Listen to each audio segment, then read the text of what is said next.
This week's all-new episode of Star Wars Rebels was called Homecoming, and it opened up with what is quickly becoming a very common sight, that is Phoenix Squad getting owned by the Empire. Seriously, these guys have the lifespan of Kenny from South Park. So now the Rebels need a safe place to keep their fighters so they don't keep getting picked off. They decide that they want to steal an Imperial carrier. Once again, the ships and what to do with them is becoming a major factor of Season 2 of Rebels. The big snag is the carrier they want is stationed on Ryloth, which means Hera is forced to seek help from her estranged father, Charm Syndulla, a hero of the Clone Wars who has since become even more hardened and cold. Fans of the Clone Wars will of course remember this guy showed up there first. This episode had me hooked right away, and not just because it was funny to see Kanan be starstruck and try to impress General Syndulla. FYI, this was great behavior, and it further strengthens my theory that he and Hera have some sort of romantic relationship because he acted all nervous around meeting her dad. Now, the real strength of this episode is how they dealt with Hera herself. You see, she left the Twi'lek homeworld to join the rebellion against her father's wishes.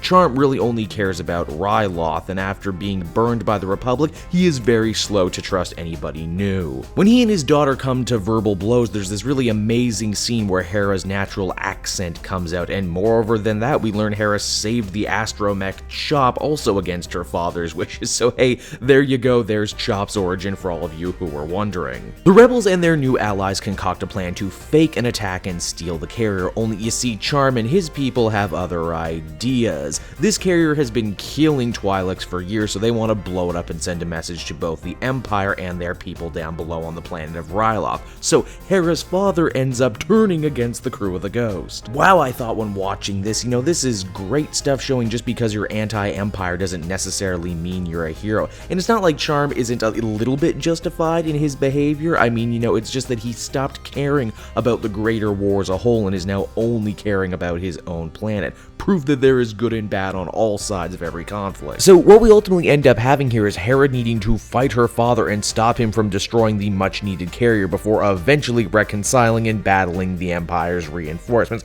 Yeah, okay, that last bit felt a little Disney-fied, and I would have liked it if Charm couldn't have been reasoned with, but hey, they ultimately do earn the big moment when father and daughter are forced to join hands and save the ship all at the same time. That was good. Homecoming, in short, was a stellar episode from start to finish, and easily the best focus episode Hera has gotten to date. Heck, it might be my favorite focus episode so far, if you can believe that. A big theme of this show is what it takes to be a hero. Kanan loves Charm, but he's ultimately let down by him. The Twi'leks are impressed by the Jedi, but in the end, it's not really the Jedi who beats them here. The action is top-notch. The voice acting is some of the best the show has ever done. Really, my only letdown is that ending, and that's a small complaint. Overall, I would give this one a 9.5 out of 10. And hey, you know what? If you're a fan of Star Wars Rebels and you would like to own the first season on DVD, then why not click the link right here? You would be treating yourself to a little something, and you'd be helping me out along the way. Everybody wins. Hey everyone, thanks so much for watching my newest video. I hope you enjoyed it, and I hope you'll feel like checking out some more videos I have on offer here at Cape Joel.